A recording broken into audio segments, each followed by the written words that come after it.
আনন্দ শিরোনাম এবারে পুরো আয়োজন।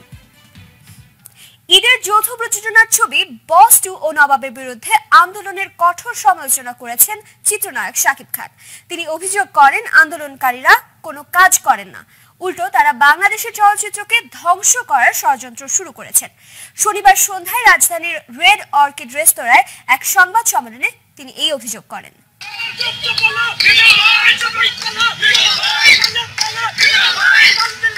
বস 2 ও নবাবের মুক্তিকে কেন্দ্র করে এবার সরগরম হয়ে উঠেছে সিনেমা পাড়া। সিনেমা দুটির সেন্সরের প্রতিবাদে বিক্ষোভ করেছে চলচ্চিত্র পরিবারের ব্যানারে এফডিসি কেন্দ্রিক 14টি সংগঠন।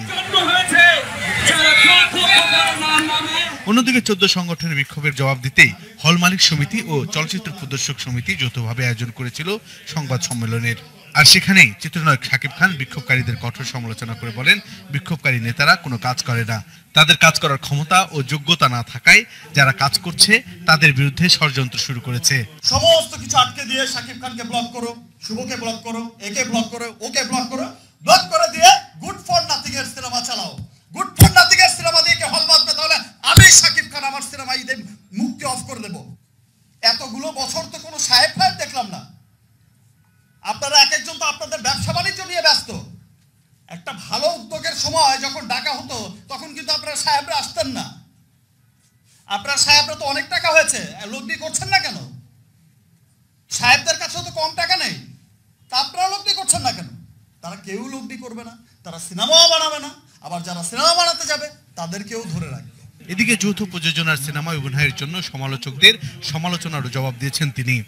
কিছু বাজে লোক তারা মাঝে মাঝেই একটা কথা তুলেন যে কি কাফনের কাপড় পরে আপনারা আন্দোলন করলেন যৌথ প্রযোজনার নামে, আর আপনারা নিজেরাই যৌথ প্রযোজনার ছবিতে কাজ করছেন। আরে স্টুপিড! আপনারা সেই ফুটেজগুলো টেনে দেখেন, আপনারা সেই ইগুলো টেনে দেখেন না, যে প্রিন্ট মিডিয়ার যে নিউজগুলো আছে সেটা টেনে দেখেন। স্টুপিডের মতো কথা না বলে, মূর্খের মতো কথা না বলে টেনে দেখেন সেখানে ব্যানারে কি লেখা ছিল। সেখানে ব্যানারে স্পষ্ট লেখা ছিল, বঙ্গবন্ধুর সোনার বাংলায় হিন্দি উর্দু ছবি চলবে না। আন্দোলনটা ছিল তখন হিন্দি উর্দু ছবির এগেনস্টে।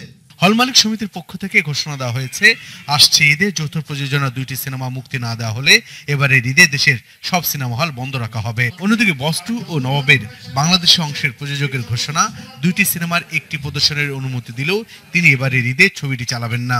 যদি মুক্তি না হয়, যদি আমি একটা ছবি রিলিজ দেবো না, দিলে 2টাই দেবো না, তো কোনোটাই দেবো না। আমি কোনো ধার কর্জ করে ছবি বানিয়ে নিজের পকেটে টাকাতে ছবি বানিয়েছি, আমি 2টা নিয়ে বাসায় বসে থাকবো। ইন্ডিয়া রিলিজ হয়ে যায়, রিলিজ হয়ে যায়, আমার কিছু আসে যায় না, আমি বসে থাকবো। আমি আমার 12টা হল বন্ধ করে দেবো, ছবি বানানো বন্ধ করে দেবো। তবে শুধু যৌথ প্রযোজনার সিনেমা 2টির জন্যই কেন মালিকরা তাদের হল বন্ধ রাখবেন? সাংবাদিকদের এমন প্রশ্নে তারা বলেন, ছবি 2টি নির্মাণের সময় তারা প্রদর্শনের আগাম বুকিং এর জন্য লগ্নি করেছেন। এই ছবি দুটোতে 5-6 মাস আগে থেকে আমাদের বুকিং এজেন্টরা এবং আমাদের সিনেমা হল মালিকরা প্রচুর টাকা ইনভেস্ট করছে। এখানে আমাদের ব্যবসায়িক একটা স্বার্থ জড়িত আছে, রাজনীতি এবং আরেকটা যে ছবির কথা বললেন রংবাজ, এইগুলোর সাথে আমাদের সেই রকম ভাবে ব্যবসায়িক সম্পর্ক গড়ে ওঠে নাই। এদিকে আসছে ঈদে সিনেমা মুক্তি বিতর্কের অবসানের জন্য দ্রুত সরকার হস্তক্ষেপের দাবি জানিয়েছেন প্রবীণ চলচ্চিত্র অঙ্গনের কলাকুশলীরা। বুলবুল আহমেদ জয়, 71, ঢাকা। এদিকে যৌথ প্রযোজনার ছবি রুখতে এফডিসিতে প্রতিবাদ সমাবেশ করেছে চলচ্চিত্রের 14 সংগঠন নিয়ে গঠিত চলচ্চিত্র ঐক্যজোট। রোববার দুপুরে এফডিসিতে অবস্থান কর্মসূচির পর সেন্সর বোর্ড ঘেরাও করেন চলচ্চিত্রের শিল্পী, পরিচালক ও কলাকুশলীরা। এবারের ঈদে মুক্তির অপেক্ষায় থাকা যৌথ প্রযোজনার নিয়ম নীতি ভঙ্গ করা বস 2 ও নবাব ছবি মুক্তির বন্ধের দাবিতেই এই প্রতিবাদ সমাবেশ। চলচ্চিত্র প্রেমিক ইমরান, গ্রামের বাড়ি নওগাঁয়। বাংলা চলচ্চিত্রকে বাঁচাতে ও যৌথ প্রযোজনার নামে যৌথ প্রতারণাকে রুখতেই নিজের শরীরে লিখে তার এই প্রতিবাদ। আজকে আমরা এখানে উপস্থিত হয়েছি বাংলা চলচ্চিত্রকে বাঁচানোর জন্য। আমি ছোট্ট একটা মানুষ, আমি এই চলচ্চিত্রকে ভালোবাসি। ইমরানের মতো সেন্সর বোর্ড ঘেরাও কর্মসূচিতে যোগ দিয়েছিলেন বিএফডিসির চলচ্চিত্র শিল্পী, পরিচালক, প্রযোজক সহ এর সাথে সংশ্লিষ্ট কলাকুশলীরা। তাদের সবার দাবি, যৌথ প্রযোজনার নামে বাংলার মানুষ ও শিল্পী কলাকুশলীদের সাথে প্রতারণা বন্ধ করা। হওয়ার জন্য বাধ্য করা হচ্ছে। আমরা যে কারণে রাস্তায় এসেছি, আর এখানে বিভিন্ন জায়গায় আমরা অবস্থান করছি। যে আজকের দিনটাতে আমার অংশগ্রহণ করাটা খুবই জরুরি, কারণ এখানে 95%-এর উপরে পুরো ফিল্ম ইন্ডাস্ট্রি এখানে উপস্থিত আছে। ঈদে মুক্তির অপেক্ষায় থাকা যৌথ প্রযোজনার নিয়ম নীতি ভঙ্গ করা বস 2 ও নবাব ছবি মুক্তি বন্ধের দাবিতেই এই প্রতিবাদ সমাবেশ। আমরা আজকে আন্দোলন কেন নেমেছি? আমরা 100% শিওর যে তারা যৌথ প্রযোজনার যে নিয়ম শৃঙ্খলা নিয়ম নীতি মেনটেন করে নেই বলে আজকে আমরা রাস্তায় নেমেছি। কারণ আমরা কিন্তু আমাদের কোনো ব্যক্তিগত স্বার্থে আসিনি, আমরা আসছি আমাদের ইন্ডাস্ট্রি স্বার্থে। আমরা চেষ্টা করছি আমাদের রাইট পাওয়ার জন্য। যদি আমাদের রাইটটা আমরা না পাই তাহলে আমরা এই অনির্দিষ্টকালীন এই কর্মসূচি আমাদের চলতেই থাকবে। বস 2 এবং নবাবের বিরুদ্ধে আমাদের কর্মসূচি, কারণ হচ্ছে সেই ছবিগুলো কোনো নীতিমালা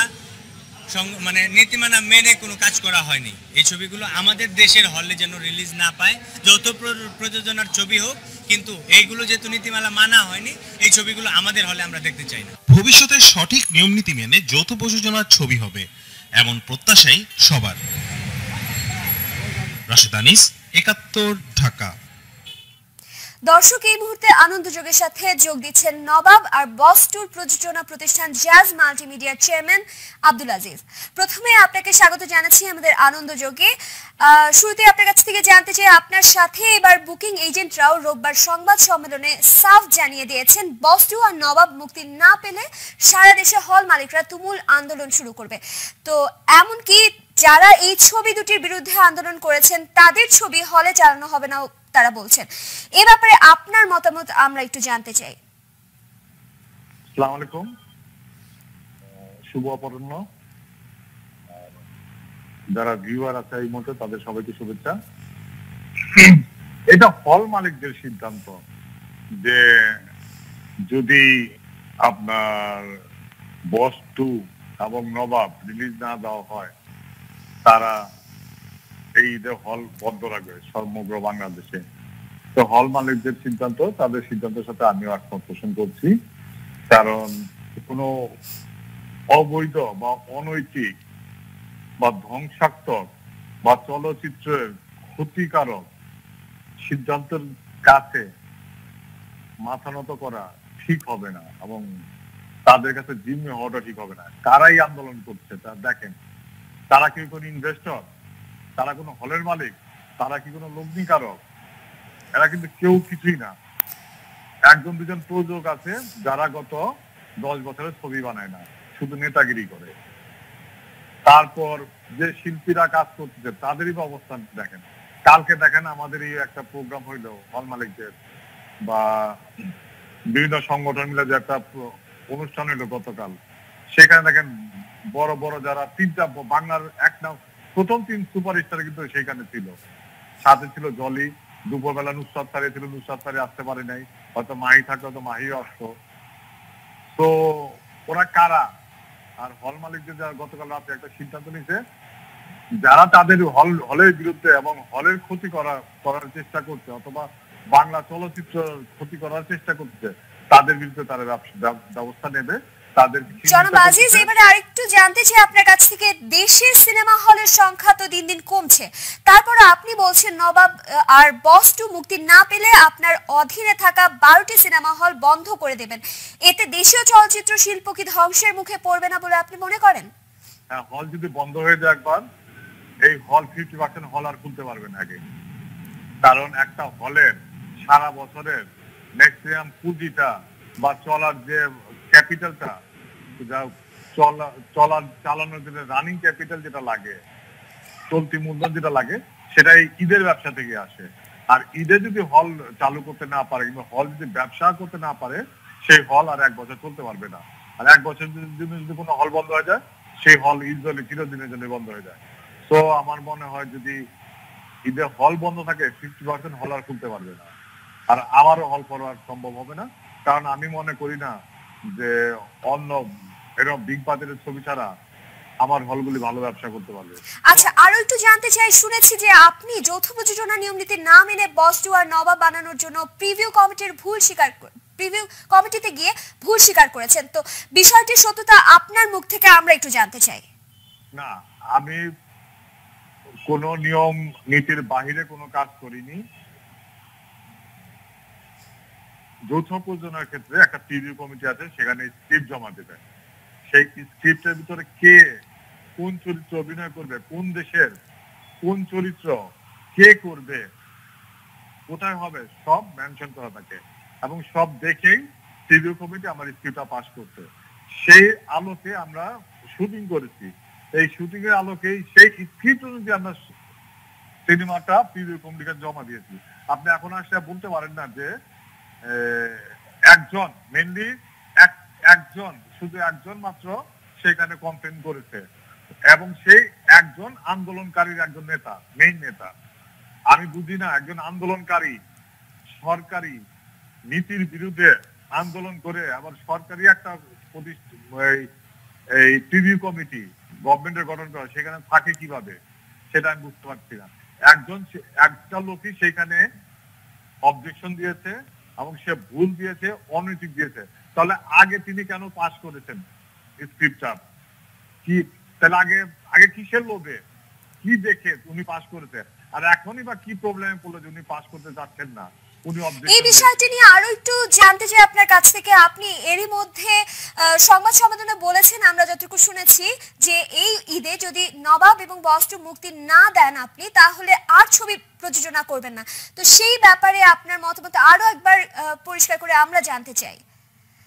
এখন আমি যে চলচ্চিত্রটা করি, তৈরি করি, এটা আমার একটা প্যাশন, একটা ভালো লাগা, একটা ভালোবাসাতে তৈরি করি। ছবি করি, লস হয়, আশা করি সামনে লাভ হবে সেই আশায় আছি। এখনো লস হচ্ছে, প্রচুর টাকা লস হচ্ছে, বছরে কোটি কোটি টাকা আমরা লগ্নি করছি এই ইন্ডাস্ট্রিতে। তাহলে এই কিছু বাহিরের অনাগত গুড ফর নাথিং, এটা এক সাংবাদিকের দেওয়া, গতকাল আমি অনুষ্ঠানে বলেছিলাম, এক সাংবাদিক উনার নাম দিয়েছে গুড ফর নাথিং। সেই গুড ফর নাথিং এর কারণে যদি আমি কেন এত ক্ষমতাবান হলো, কেন তার জন্য চলচ্চিত্র মহল পুরো চলচ্চিত্র জিম্মি হয়ে গেল? একটা লোকের কাছে পুরো চলচ্চিত্র জিম্মি, ইভেন আমিও জিম্মি হয়ে পড়ছি। যদি আমি জিম্মি হয়ে পড়ি, আমি নিরাপদ বোধ করছি না। যদি ছবি জিনিস না, আমার নিরাপত্তা আগে সবার আগে দরকার, আমার ব্যবসায়িক নিরাপত্তা দরকার। সেটা যদি আমি না পাই সরকারের কাছ থেকে বা সংশ্লিষ্ট লোকজনের কাছে, তাহলে চলচ্চিত্র বানাবো না। সংবাদ সম্মেলন নিয়ে আরেকটু জানতে চাই আপনার কাছ থেকে। সংবাদ সম্মেলনে রোববার শোনা গেছে যারা যৌথ প্রযোজনার ছবিতে কাজ করার সুযোগ পান না, তারাই নাকি চলচ্চিত্র সংশ্লিষ্ট কিছু মানুষকে বস টু আর নবাব মুক্তি না দেওয়ার ব্যাপারে উস্কে দিচ্ছে। তো এ ব্যাপারে আপনার মতামতটা আমাদেরকে একটু জানাবেন। অবশ্যই আঙ্গুল ফল টক একটা কথা আছে। ওই দেখেন, যারা এখানে মিশা সওদাগর বাংলাদেশের প্রথম যৌথ প্রযোজনার ছবি, আমি ডিজিটালের প্রথম যৌথ প্রযোজনা ছবি করে, সেই ছবিতে নায়ক নায়িকা সবই ছিল ভারতের। সে একমাত্র ভিলেন ছিল, আর তেমন কেউ ছিল না। তখন সে মিশা সওদাগর করেছে বলে সেটা ঠিক আছে। এখন মিশা সওদাগর অনেক ঘুরছে যাদের পিছনে। আব্দুল্লাহ জহির বাবুকে জিজ্ঞাসা করতে পারেন। আজকের এক্সিকিউটিভ প্রডিউসার বিপ্লব আমাকে ফোন করে বলে, মিশাকে এত ফোন করে বিরক্ত করে কেন? স্যার উনাকে মানা করেন যাতে আমাকে ফোন না করে। এটা আমার জন্য লজ্জা লেগেছে। ও বারবার বলতো আজিজ সাহেবের সাথে, আজিজ স্যারের সাথে করেন। মিশা বলতো যে না, উনি তো আমাকে নেবে না, আপনারা একটু বলে দেন। তো এবং নাম বলছি না, তাদের ছোট করতেছি না, বিভিন্ন হিরো হিরোইন এসে বসে আছে, ফোন করে কিংবা বিভিন্ন জনকে তদবির করে। একটা ডান্স ডিরেক্টর ছিল যে আমি, তার কাজের কোনো কোয়ালিটি নেই, যে আগে আমার ঘরে কাজ করতো। এই যে কলকাতায় দেখেন, কলকাতার কোনো ডান্স ডিরেক্টর কাজ করে না, তারা সব ডান্স ডিরেক্টর আনে বোম্বে থেকে। কলকাতার কোনো ফাইট মাস্টার কোনো কাজ করে না, তারা আনে সব চেন্নাই থেকে। তো আমার এই ডান্স, যে আমার ডান্স মাস্টার আছে, কোরিওগ্রাফার আছে, সে তো কাজের কোয়ালিটি নেই, তাকে আমি কেন রাখবো? যখন সে আমার ঘরে কাজ করতে বাহবা আমার এক্সিকিউটিভ প্রডিউসার হয়ে কাজ করতো, এখন তাকে কাজ দেই না বলে এখন যাচ্ছে না। আমরা বুঝতে পেরেছি ব্যাপারটা। আপনি আমাদেরকে সময় দিয়েছেন সেজন্য ধন্যবাদ আব্দুল আজিজ। আমরা আশা করব আপনার প্রযোজনা প্রতিষ্ঠান থেকে আরো ভালো কিছু চলচ্চিত্র আমরা উপহার পাবো। দর্শক, আমরা কথা বলছিলাম প্রযোজক আব্দুল আজিজের সাথে। এবারে চলে যাচ্ছে ছোট্ট একটা বিরতি।